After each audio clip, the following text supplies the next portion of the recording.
அடுத்து பார்த்தீங்கன்னா மிகவும் மகிழ்ச்சியான ஒரு செய்தி ஒன்று வந்திருக்கு. மம்தா பானர்ஜி வெஸ்ட் பெங்காலில் ஒரு ஏரியாவுக்கு வந்து பார்வையிட போயிருக்காரு.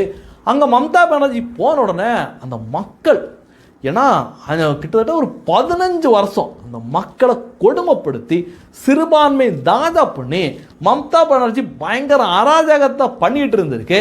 அந்த கோவத்தை அந்த கிராம மக்கள் மம்தா பானர்ஜியை பார்த்தோன்னே சாணியை குளத்தை அடிச்சிருக்காங்க.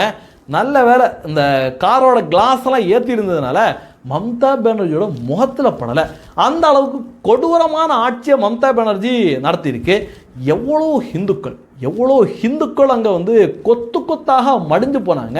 முழுக்க இந்த பங்களாதேஷ்லேருந்து வர்றவங்களை உள்ள விட்டு சிறுபான்மை ஓட்டு பிச்சைக்காக மம்தா பானர்ஜி பண்ணின அராஜகத்துக்கெல்லாம் அளவே கிடையாது. அதனால தான் வெஸ்ட் பெங்கால் மக்கள் இன்னைக்கு குறிப்பாக ஹிந்துக்கள் மம்தா பானர்ஜியை ஓட விரட்டி அடிச்சிட்டு இருக்காங்க.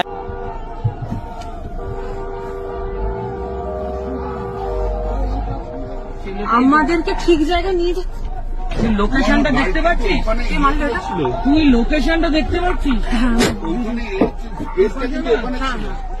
লোকেশনটা দেখ।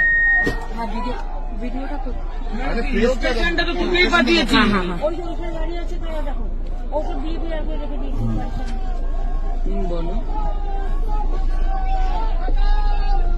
இனிமே மம்தா பானர்ஜி வெஸ்ட் பெங்காலில் எந்திரிச்சு வரவே முடியாது அப்படிங்கிறது தான் யதார்த்தமான உண்மையாக மாறி இருக்கு.